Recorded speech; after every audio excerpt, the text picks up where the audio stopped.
Bonjour Gilles, très heureux de te retrouver. Tu es en vacances maintenant, donc tu n'es pas dans ton environnement de prédilection, mais j'avais vraiment envie de prendre ce temps avec toi pour que tu nous parles un peu de ton livre que j'ai vraiment découvert avec plaisir. C'est ton deuxième livre, il s'appelle Tout l'or du monde et il raconte ton parcours vraiment à la première personne entre ta vie d'avant au cœur du monde de la finance et ta vie actuelle comme enseignant dans le nord-est de Paris. 19e arrondissement, je crois, voilà. Et alors, il y aurait beaucoup à dire sur ce livre. Je voudrais peut-être te poser une première question liée à une des idées clés. Et alors, ce livre commence par un récit d'une époque charnière de ta vie où ta mère est tombée gravement malade. Et c'était à peu près l'époque aussi du 11 septembre, les attaques sur les tours de New York. Donc, une remise en cause des priorités. Et quelles sont les... Tu as été forcé, on dirait, de te poser la question des vraies priorités. Et c'est le moment où tu as décidé de quitter le monde de la finance, un peu après en tout cas. Et le deuxième chapitre du livre est consacré à un projet que tu as mené pendant 2 ans avec des enfants de ton école, monter un spectacle à l'Opéra de Paris, un spectacle écrit par eux. Ma première question porte sur nous dire un peu plus sur une phrase que tu citais à un moment, je la cite de mémoire, hein, qui est euh, en remettant l'argent à sa place, tu as trouvé la tienne. Donc, il y a toute une réflexion sur l'argent. Est-ce que tu peux nous dire un peu plus sur cette phrase? En remettant l'argent à sa place, tu as trouvé la tienne. Parce que effectivement, quand on travaille dans la finance et particulièrement sur les marchés financiers, qui ont vraiment une partie spécifique Mm. du monde de la finance, l'argent prend presque toute la place. Voilà. C'est-à-dire, on y pense tout le temps, il y a cette pression des marchés qui ne dorment jamais, etc. Donc, il y a eu un moment de ma vie qui était un peu lié à mes études. En fait, étant bon en maths, je dis souvent parce que on voit beaucoup de bons élèves en maths qui se dirigent tout droit vers la finance. C'est quasiment un boulevard et donc on le suit mécaniquement sans trop se poser de questions.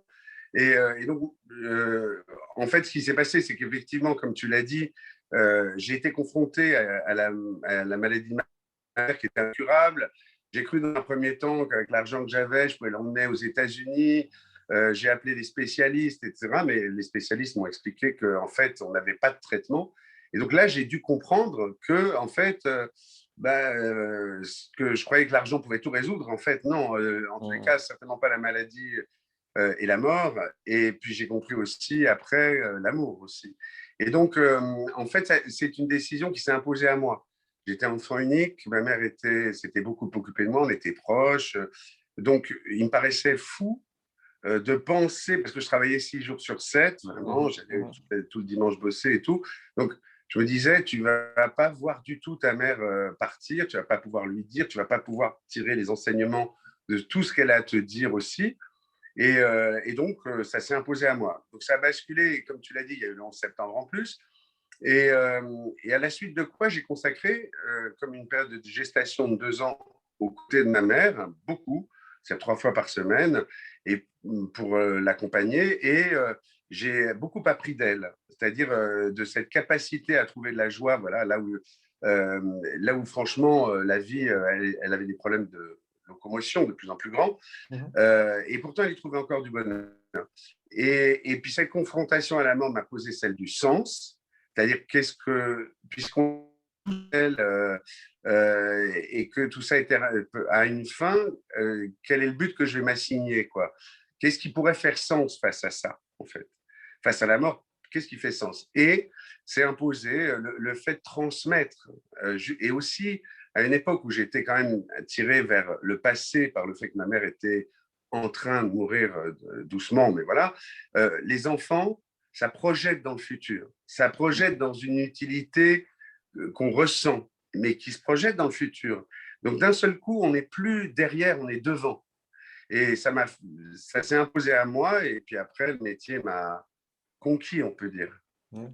Qu'est-ce que tu as le plus appris de tes années en tant qu'enseignant jusqu'à présent? Je sens que l'expérience n'est pas terminée, mais j'ai l'impression qu'on le voit dans le livre, hein, tu racontes plein d'anecdotes qui sont très vivantes et on voit que c'est du concret. Et en même temps, tu as cette capacité, cette envie de prendre du recul et de voir quels enseignements tu retires. Donc, voilà, quels enseignements tu as à ce jour de plus retiré de ton métier d'enseignant? Il y en a plein parce qu'en fait, quand tu es enseignant, tu vois la société telle qu'elle est. et tu n'es plus dans ta tour d'argent ou de verre, selon, qui se trouverait voilà, dans les grands lieux financiers, mais dans la vie réelle, avec des enfants de tous les horizons, de toutes les cultures. Et premier enseignement, mes préjugés ont un peu volé en éclats. Mmh. C'est-à-dire que j'avais quand même des préjugés du monde d'où je venais. Et la confrontation avec la vie de différentes familles, avec la réalité sociale, avec la voilà, ça m'a un peu remis des idées en place. Mmh. Mais le grand enseignement pour moi, c'est la place de l'amour Mmh. pour les enfants. Mmh. C'est-à-dire de l'amour, c'est un grand mot, mais de l'affection qu'on peut témoigner. J'en ai eu encore des exemples cette année. J'en donne beaucoup d'exemples dans le livre.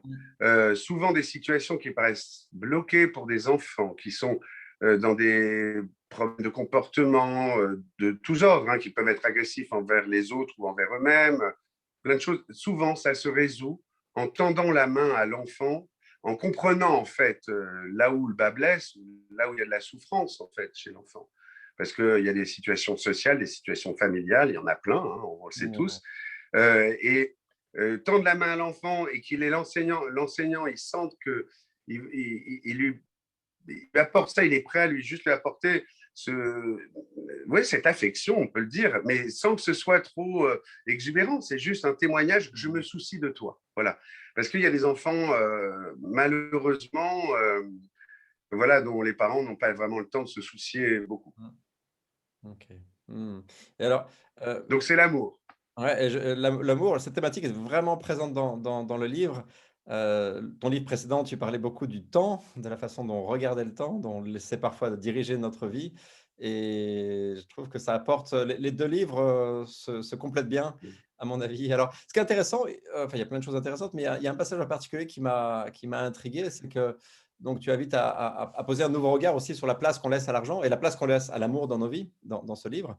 Et tu te poses pas du tout comme exemplaire à aucun moment, et tu dis même, tu parles d'un échange avec un ami où tu parlais de l'héritage, où tu disais: «Bon, avec mon salaire d'enseignant, je vais quand même pas pouvoir laisser beaucoup à mes enfants. Je vais pas forcément pouvoir leur payer des études à l'étranger s'ils veulent», et tu t'es fait un peu engueuler apparemment ou plutôt, pas forcément engueuler, mais la personne avec qui tu échangeais t'a remis une petite couche, comme c'est difficile en fait de s'extraire, même avec, une volonté, une détermination de s'extraire de la place, que prend l'argent dans notre société. Est-ce que tu peux partager ce que cet ami t'a répondu à ce moment-là?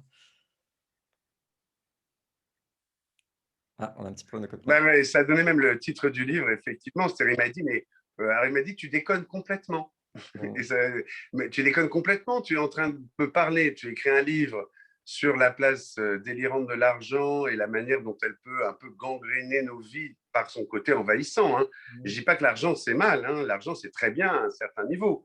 Et au contraire, la misère peut être évidemment très difficile à vivre et pas laisser beaucoup de place à l'amour. Mais la question, c'est la place qu'on lui laisse au-delà d'un certain point. Et il me dit ça, il me dit, mais tu déconnes complètement. Tu écris un livre et tu me dis ça, et il me dit, mais tu es là pour tes enfants tous les soirs.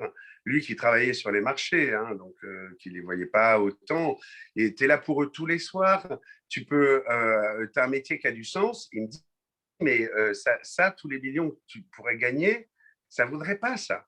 Et ce que tu laisses à tes enfants, surtout, et ça m'avait marqué parce que ça Mmh. fait écho aussi à ce qu'on laisse en tant qu'enseignant aux élèves, c'est cette affection, c'est cette présence, et ça vaut tout l'or du monde. Et effectivement, il y a une autre anecdote dans le livre qui fait écho à ça. C'est un des clients que j'avais, une immense fortune, hein, qui était un très grand capitaine d'industrie, et qui m'avait dit une fois que sa fille, dans les rues de Venise, à 20 ans après avoir réussi une grande école, l'avait pris à part et lui avait dit, tu sais papa, il faut que je te dise, je sais que tu m'as aimé, je sais que tu as toujours voulu que je réussisse, toujours bien ce que j'ai fait, mais la vérité, c'est que je ne t'ai pas vu.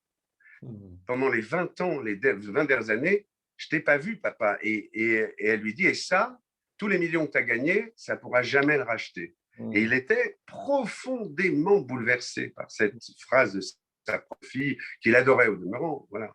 Et Mmh. ça m'a beaucoup marqué. Mmh. Et merci pour ce partage, et le livre est bon, plein d'anecdotes, enfin, d'histoires en fait, plus que d'anecdotes. Anecdotes, ça fait un peu superficiel, c'est plus des histoires vécues, et je vous encourage vraiment à le lire si vous regardez cet entretien. Et alors, on va essayer de ne pas faire trop long. On m'a toujours dit sur les réseaux, il faut faire court. Alors déjà, par rapport C'est aux la dure, normes, voilà. par rapport aux normes que j'entends souvent, il ne faut pas dépasser 3 minutes. On s'est offert royalement une dizaine de minutes. C'est quand même pas très académique, mais résistons à la pression du temps. Mais alors, une dernière question quand même, pour ne pas faire trop long. Alors, il se trouve que je ne t'ai pas connu il y a 15 ans quand tu étais immergé dans le monde de la finance. Mais depuis que je te connais, ça fait quelques années, je t'ai toujours vu assez créatif, enfin, toujours sur un projet créatif de film, de livre, joyeux aussi, très joyeux, créatif. Et ma question, c'est... moi aussi, moi-même qui ai, alors je ne suis pas devenu enseignant, mais j'ai créé une école, je suis régulièrement au contact d'enfants et je vois comment ça nourrit ma créativité. Ma question, c'est, est-ce que tu t'es senti devenir petit à petit, au fil des années, plus créatif au contact des enfants ou il y a eu d'autres facteurs encore plus importants? Ah non, c'est une excellente question. Ah, Ça me fait quasiment réaliser quand tu en parles, parce que c'est totalement ça. C'est-à-dire que j'ai la chance d'exercer mon métier à mi-temps pour mhm, pouvoir, et en fait, pour pouvoir écrire des livres ou faire des films par ailleurs, c'est une question de temps. Et en fait, je me suis aperçu, et d'ailleurs tout s'accélère, le film qui est sorti au cinéma prend appui sur la parole des enfants, parce que ma créativité, comme tu le dis très justement, prend pleinement appui sur celle des enfants, parce que les enfants, c'est un monde qui vous projette, il y a pas de borne, c'est plein d'imaginaire, et surtout, j'adore confronter les questions sociales et philosophiques. On fait de la méditation tous les matins pour se poser, puis après, on fait une petite phrase philosophique. Et c'est absolument fabuleux de voir ce que les enfants, quand ils apprennent à réfléchir, vous renvoient sur mhm. le monde, vous aident à comprendre le monde ou à avoir une vision un peu plus épurée, un peu plus limpide, parfois naïve, mais plus belle aussi. Hmm. Et alors, oui, un tout dernier point, parce que ça, je pense que c'est important aussi de l'évoquer. Euh, on voit dans ton livre donc, la place que tu nous invites à donner à l'amour dans notre vie de général, mais aussi dans les relations avec les enfants, de prendre le temps de les aimer. Et là, on enregistre, on est le 25 février 2021, on n'est pas sorti de la crise du coronavirus, on est beaucoup sur les écrans, y compris les enseignants maintenant. Et voilà, qu'est-ce que ça t'inspire? Est-ce que tu as envie de lancer une invitation, un appel ou qu'est-ce que tu as envie de nous dire à propos de la multiplication Pour de moi, l'écran? c'est une question fondamentale pour les enseignants aujourd'hui. Alors, ce que j'ai envie de te dire, c'est qu'il s'est passé quelque chose dont j'ai pris conscience cette année. Mes Mhm. élèves m'ont raconté qu'en fait, à partir du moment où il y a eu le confinement, ils n'avaient plus leurs copains. Et donc, ils ont tous basculé à l'âge de 9 ans, et peut-être même 8 ans, et peut-être avant, sur les réseaux pour pouvoir continuer à avoir leurs liens amicaux.